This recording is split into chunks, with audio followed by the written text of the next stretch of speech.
Hello guys, welcome back to my YouTube channel and I hope कि आप सब बहुत मज़े में हैं।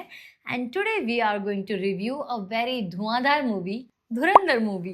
अब देखो, इस टाइटल से तो कुछ पता नहीं चलता कि मूवी किस बारे में है या मूवी का सब्जेक्ट लाइन क्या है। इसके लिए हम धीरे धीरे करके सारे एलिमेंट्स पे बात करेंगे, लेकिन सबसे पहले आते हैं मूवी की कहानी पे। मूवी का जो मेन सब्जेक्ट लाइन है वो है एक नेशनल इशू, टेररिज्म। कहानी के बारे में अगर और बात की जाए बिना स्पॉइलर दिए, तो मैं ये बोल सकती हूँ कि रणवीर सिंह हमजा का कैरेक्टर प्ले कर रहे हैं, जो कि एक स्पाई एजेंट है इंडिया की तरफ से और पाकिस्तान में जाके रह रहे हैं। अब पूरी कहानी की वो किस तरीके से पाकिस्तान से वो न्यूज़ लेते हैं, किस तरीके से उसको यूज़ करते हैं टेररिज्म के अगेंस्ट, इसी के साथ में स्पाई की ड्यूटी करते हुए किस तरीके से उनको प्यार होता है और किस तरीके से उनके रिलेशनशिप डेवलप होते हैं बाकी दूसरे गैंग्स के साथ में, उसी के बारे में पूरी स्टोरी है। आपने ऐसे मुद्दों पे बहुत सारी मूवीज देखी होगी, बट इन जनरल उनमें क्या होता है, उनमें इंडिया की स्टोरी दिखाते हैं कि इंडिया में आर्मी कैसे लड़ रही है या जो हमारी फोर्सेज है वो कैसे लड़ रही है। लेकिन ये मूवी जो है 70 to 75% पाकिस्तान की स्टोरी दिखाती है। मतलब इंडिया से कनेक्शंस हैं, लेकिन पूरी मूवी में जो सिनेरियोज है वो पाकिस्तान के हैं। स्टोरी से लेके डायलॉग्स तक सब आदित्य धर ने लिखा है एंड डायरेक्शन भी उन्हीं का है। उनकी हम ऑलरेडी बहुत सारी मूवीज़ देख चुके हैं। Uri was one of them, और हमने उनका काम देखा था इस तरह की जो नेशनल मुद्दों पे बनाई हुई मूवी में जो उनका काम है, amazing and brilliant. I must से brilliant is the word for him. काफ़ी लोगों से आपने सुना होगा कि मूवी काफ़ी लंबी है, लेकिन मैं यहाँ बताना चाहूँगी कि मूवी बशर्ते लंबी है लेकिन लेथार्जिक नहीं है। कहीं पे भी आपको ये नहीं लगेगा कि यार बोर हो रहे हैं। यहाँ एक और चीज़ मैं बोलना चाहूँगी कि जितना मुश्किल किसी भी राइटर या डायरेक्टर के लिए एक छोटी-सी कहानी को एक 2 ढाई घंटे की मूवी बनाने में लगता है, जितनी मेहनत लगती है, उससे कहीं ज़्यादा मुश्किल होता है एक बड़ी कहानी को 3 सवा 3 घंटे में समेटना। स्टोरी लाइन के हिसाब से जो सीन जितना इम्पोर्टेंट है, जितना दिखाया जाना चाहिए, उतना ही दिखाया गया है। कहीं पे भी आपको ये नहीं लगता कि यार ये सीन फालतू में खींच दिया या कोई सीन होना चाहिए था, वो नहीं है, ऐसा कुछ भी नहीं लगता है। कहानी और स्क्रीन प्ले की जो सबसे अच्छी बात पर्सनली मुझे लगी वो ये थी कि पूरी मूवी में थ्रू आउट द मूवी कुछ-कुछ नए कैरेक्टर्स इंट्रोड्यूस होते रहते हैं समय-समय पे, और कैरेक्टर्स भी देखिए तो कौन निभा रहा है। इतने fine actors like Akshay Khanna sir, कभी संजय दत्त सर का कैरेक्टर आ जा रहा है मूवी में, तो वो जो एक्साइटमेंट होता है वो बना रहता है। बहुत जगह कहानी ऑडियंस को रिलेटेबल भी फ़ील होती है, कनेक्ट भी करती है, क्योंकि जिस तरीके से 26/11 का अटैक था या बाकी दूसरे टेररिस्ट अटैक हुए थे इंडिया में, तो उनकी फुटेजेस दिखाई गई है बहुत जगह पे, रियल रिकॉर्डिंग्स दिखाई गई है इंसिडेंट्स की, तो ऑडियंस को लगता है कि या we can connect, we can feel the pain. Jumping from story line to direction, I must say that director ने अपना काम बहुत ही ईमानदारी और बहुत ही अच्छी तरीके से किया है।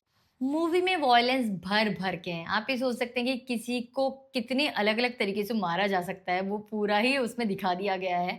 मैं जैसे थी कि मैं ऐसे करके देख रही थी, क्योंकि बहुत ज़्यादा क्रीपी तरीके से कुछ-कुछ मर्डर्स उसमें हुए हैं, तो मैं नहीं देख पा रही थी। कमज़ोर दिल वाले ऐसे आँखें खोल के तो नहीं देख सकते, बट इसका मतलब ये नहीं है कि हम जाएँ ना। मूवी की स्टोरी बहुत अच्छी है एंड ओवरऑल मूवी बहुत अच्छी है। काफ़ी सारे लोग इसे एनिमल से कंपेयर कर रहे हैं, जस्ट बिकॉज़ इसमें भी उतने ही लेवल का वॉयलेंस है। आई मस्ट से वॉयलेंस तो एनिमल से एक लेवल ऊपर ही है, बट ये एनिमल के बिल्कुल भी मतलब दोनों मूवीज़ आस-पास नहीं है, क्योंकि एनिमल एक लेवल के बाद हमने सबने देखा है कि बहुत ही ज़्यादा इम्प्रैक्टिकल हो जाती है कि कुछ भी किसी का क्लोन बन जा रहा है, कुछ हवाई जहाज उड़ जा रहा है, बट ऐसा कुछ भी इसमें नहीं है। ये बहुत ही ज़्यादा प्रैक्टिकल और रिलेटेबल फ़ील होता है। लगता है कि हाँ, ऐसा-ऐसा हुआ होगा। जैसा कि मैंने पहले बोला, एक्शन सीन काफ़ी ज़्यादा है, तो एक्शन सीन्स की कोरियोग्राफ़ी भी बहुत अच्छी है, डायरेक्शन बहुत अच्छी तरीके से किया गया है, बहुत अच्छी तरीके से उन सीन्स को फ़िल्माया गया है। देखो, आई नो कि इस पॉइंट ऑफ टाइम पे मैं इतनी तारीफ़ कर रही हूँ कि ये थोड़े से पेड रिव्यू साउंड कर सकता है, बट ट्रस्ट मी, एक पैसा नहीं मिला मुझे। चलो जी, स्टोरी और डायरेक्शन की बातें तो हमने भर-भर के कर ली। अब आते हैं मेरे फ़ेवरेट पार्ट पे, जो कि है एक्टिंग।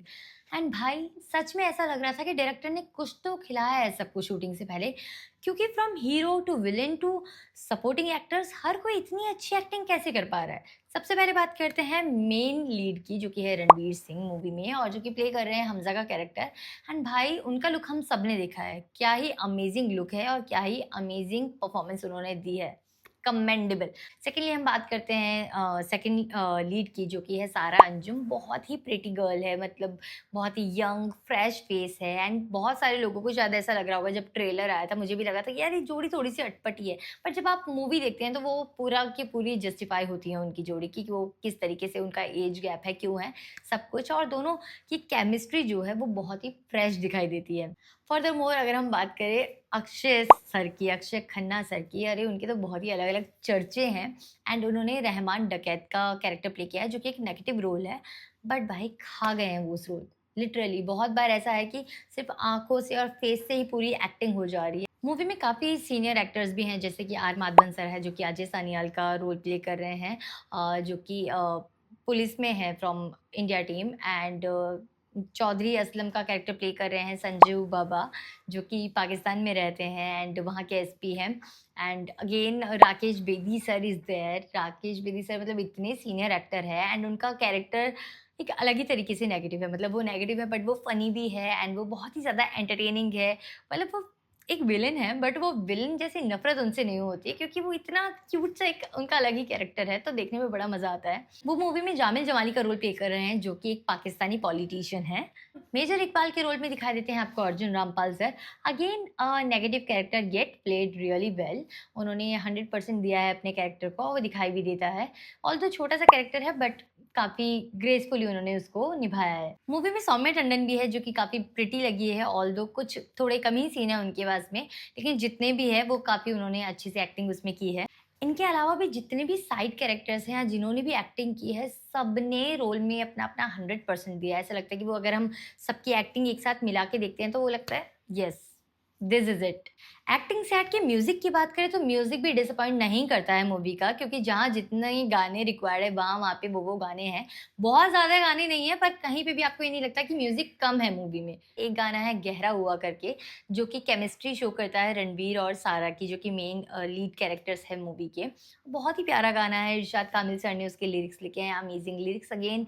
एंड अरिजीत सिंह और अरमान खान ने गाया है वो गाना, तो वो वैसे ही और ज़्यादा खूबसूरत हो गया है। Composition, production and arrangement bye शाश्वत सचदेव जो कि बैकग्राउंड स्कोर भी देख रहे हैं मूवी का। And I must say that this guy is something else because पूरी मूवी का बैकग्राउंड स्कोर इतना अमेजिंग है, जहाँ पे जिस सीन में एक पीछे से एक म्यूजिक आ जाता है वो और भी ज़्यादा दमदार हो जाता है। And he is from Jaipur, like he was born in Jaipur, so I take that pride being a Jaipurite. इसके अलावा एक गाना जो कि इंस्टा पे बहुत ट्रेंड कर रहा है वो है जब अक्षय खन्ना सर का एक एंट्री सॉन्ग हम मान सकते हैं, ऑल्दो वो एंट्री सॉन्ग नहीं है बट वो उन पे पिक्चराइज है and it's very trippy track. I guess it's an Arabic song and it goes like this.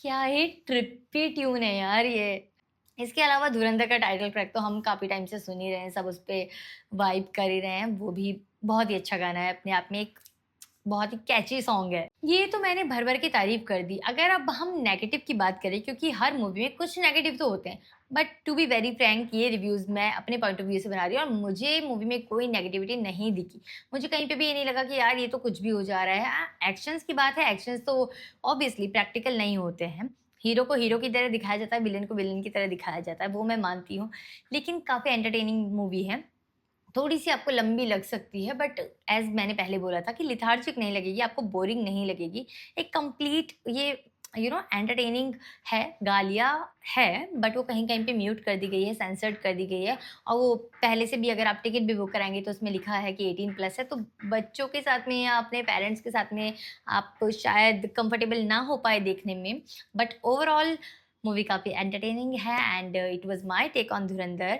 Just let me know if you think otherwise and much love to you. See you soon. Bye. Take care.